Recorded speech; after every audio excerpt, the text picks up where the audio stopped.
Assalamualaikum warahmatullahi wabarakatuh.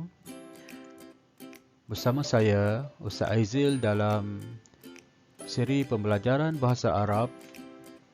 Pada hari ini saya ingin memperkenalkan kepada murid-murid tentang kata tanya dalam bahasa Arab. Okey, kita lihat kata tanya yang pertama yang biasa digunakan dalam bahasa Arab iaitu man. Man bermaksud siapa? Man biasanya ditanya apabila kita nak bertanyakan siapa awak, siapa dia, siapa mereka dan sebagainya.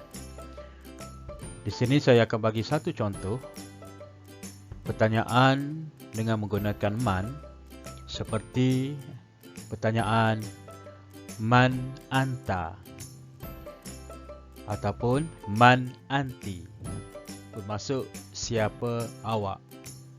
Man anta, siapa awak, apabila kita bertanya kepada orang lelaki. Manakala man anti bermaksud siapa awak apabila ditanya kepada orang perempuan. Okey, kita tengok kepada pertanyaan yang kedua. Ma. Ma bermaksud apa? Biasanya pertanyaan ini kita tanya kepada sesuatu benda apabila kita ingin mengetahui apakah benda itu, apa benda itu. Contoh dalam bahasa Arab, pertanyaan yang menggunakan ma ialah seperti ma hadha, ma hadhihi. Okey, ma hadha dan ma hadhihi berarti apa ini, apa ini. Ataupun kita tanya ma zalika, ma tilka, bermaksud apa itu. Seterusnya kita tengok yang ketiga. Maza. Maza bermaksud apa ataupun apakah. Biasanya diguna apabila kita nak bertanyakan seseorang sama ada apa ataupun apakah yang sedang dia lakukan ataupun dia buat. Contoh pertanyaan yang menggunakan maza ialah maza turidu, maza taf'alu, maza taqra'u. Baiklah, maza turidu, apakah yang awak mahu? Maza taf'alu, apakah yang kamu buat?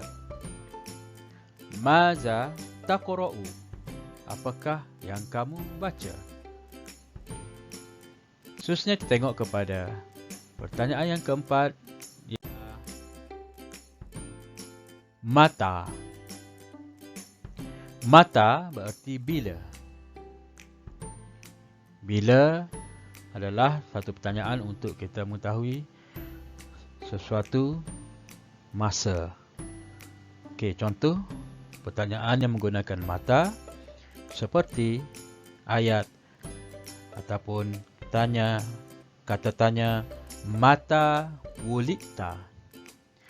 Mata wulidta, bila awak dilahirkan. Mata wasalta ila Malaysia, bila awak sampai ke Malaysia. Mata al-imtihan, bilakah peperiksaan. Seterusnya kita tengok kepada pertanyaan yang kelima. Hal. Hal berarti adakah. kita ingin bertanyakan seseorang seperti kita tanya, hal anta muallimun? Adakah awak seorang guru lelaki?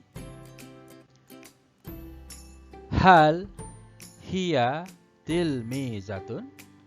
Adakah dia murid perempuan?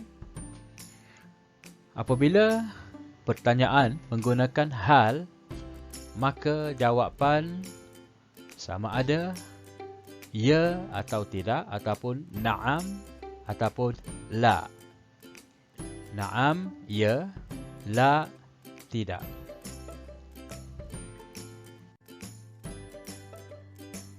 Kita tengok kepada kata tanya yang ke-6, iaitu aina. Aina bermaksud di mana. Contoh ayat ialah aina taskunu, aina tadrusu. Aina taskunu, di mana awak tinggal. Aina tadrusu, di mana awak belajar. Okay. Seterusnya kita tengok yang ke-7, iaitu kam. Kam berarti berapa. Contoh ayat, kam umruka. Berapa umur kamu? Ataupun kam sa'run at-tufaha. Berapakah harga apple itu? Baiklah, kita tengok yang seterusnya yang ke-8. Kaifa.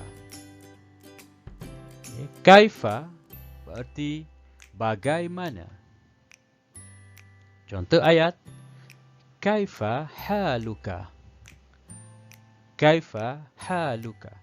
Bagaimana keadaan kamu? Okey, seterusnya kita tengok yang ke-9. Limaza. Limaza bermaksud kenapa. Contoh ayatnya ialah limaza ta'akhorta. Kenapa kamu lewat? Ataupun kita tanya, limaza tad'u hadzal kitab huna? Kenapa kamu letak buku ini di sini? Okey, baiklah. Saya harap murid-murid dapat menghafal 9 nama kata tanya dalam bahasa Arab. Murid-murid boleh mengulang kembali melihat 9 nama ini dan cuba menghafalnya dengan betul. Okey, sekadar ini saja untuk perkongsian pada hari ini.